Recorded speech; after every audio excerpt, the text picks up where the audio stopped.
बहुत अच्छा प्रश्न है समीरा। सबसे पहली थैंक यू। बात, आपको क्यों जानना है कि आप एनलाइटेंड हो कि नहीं? क्योंकि मुझे कुछ एक्सपीरियंस नहीं होता, जो सब कहते हैं ना, मेडिटेशन में पितामह दिख गया और ऐसा कुछ कुछ महसूस नहीं होता मुझे मेडिटेशन में। इसलिए मुझे कैसे पता चलेगा कि मैं एनलाइटन होगी, हो हो या नहीं। आप एनलाइटेंड हो जाओगे तो आपको लगता है पितामह दिखने लग जाएंगे?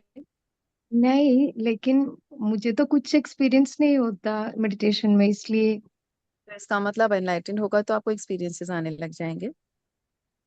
ऐसा नहीं, फिर भी मुझे पता नहीं कुछ ऐसा। ये भी फिर से अहंकार वाली बात आ गई। आपको इसलिए जानना है कि आप एनलाइटेंड हो कि नहीं, क्योंकि वो आपकी ईगो को फीड करेगा कि मैं एनलाइटेंड मास्टर हूँ। लेकिन एनलाइटनमेंट इतना सूक्ष्म होता है कि वो कब आ जाता है जीवन में आपको पता नहीं चलता है, और जानने की कोई जरूरत ही नहीं। क्योंकि जानने के बाद आपको कुछ एक्स्ट्रा नहीं मिलता, बस आपको अहंकार मिलता है जो आपके एनलाइटनमेंट को कम कर देता है। ठीक है। ठीक है। इसलिए एनलाइटनमेंट का मतलब वो इतने सूक्ष्म रूप से आपके डे टू डे में आपको पता चल जाएगा। लेकिन क्यों जानना है, अपनी ईगो को क्यों फीड करना है?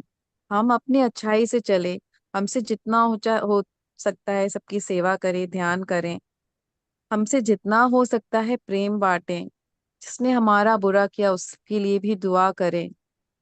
बस इसी रास्ते पे चलना है।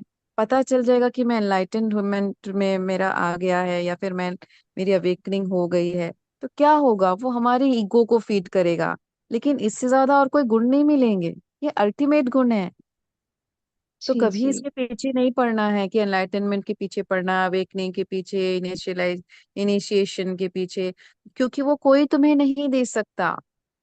हमारा एनलाइटनमेंट हम खुद कर सकते हैं, अपनी साधना से, अपने ध्यान से, अपनी अच्छाई से, अपनी समझ से। और जब एनलाइटनमेंट होती है तो एक कैरेक्टरिस्टिक्स है, मैं जो जरूर बोलूंगी सबके लिए, कि आंखों पर एक पट्टी पड़ी होती है।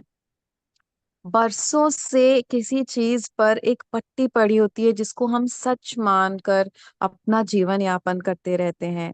और अचानक से कुछ ऐसा होता है, अंदर से इतनी क्लैरिटी आ जाती है कि समझ में आ जाता है ये पट्टी हट गई है। सारा सच कोर तक एकदम सामने आ जाता है, और तुम डरते नहीं हो फिर। उस सच को जानने के बाद तुम्हें हिम्मत मिलती है। तुम थैंक यू बोलते हो उस यूनिवर्स का कि कैसे तुमने मेरी आंखों से ये पट्टी हटाई। तुम नहीं चाहती तो मेरी आंखों से ये पट्टी कभी नहीं हट सकती थी।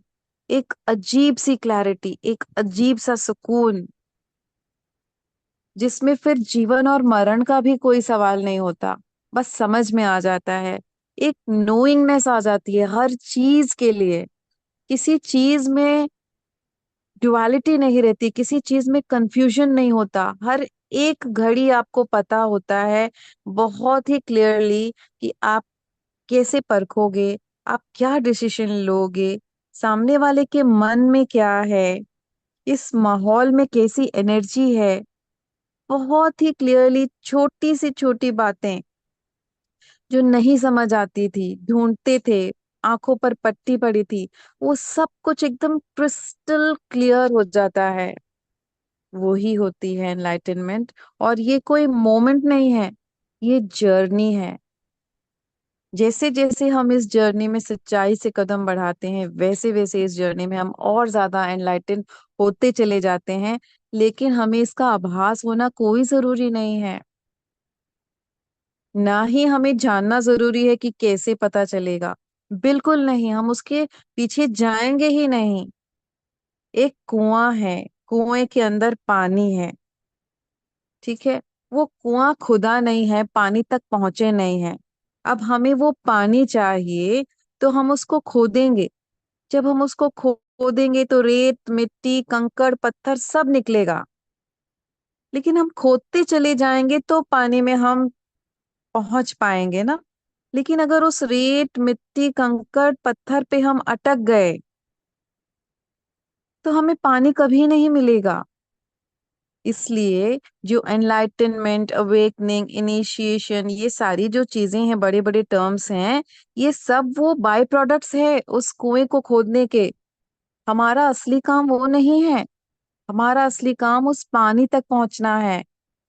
मन की शांति, हर परिस्थिति में कामनेस बनाए रखना, हर परिस्थिति में क्रिस्टल क्लियर क्लैरिटी, हर परिस्थिति में सही डिसीजन ले पाना, हर परिस्थिति में परखना, सही परख, और कोई भी परिस्थिति तुम्हें हिला ना सके। एक शांत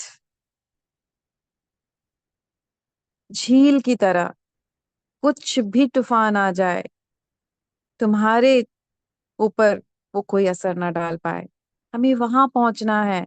तो ये सारे कंकड़ पत्थर रेत ये सब आएंगे, इनमें नहीं फंसना है। ये चक्र बैलेंस हो गया, वो कुंडलिनी हो गया, वो ऐसा हो गया, ये सारे, इन चीजों में नहीं फंसना है हमें। समझ में आया? ये सिर्फ अहंकार बढ़ाते हैं और कुछ नहीं।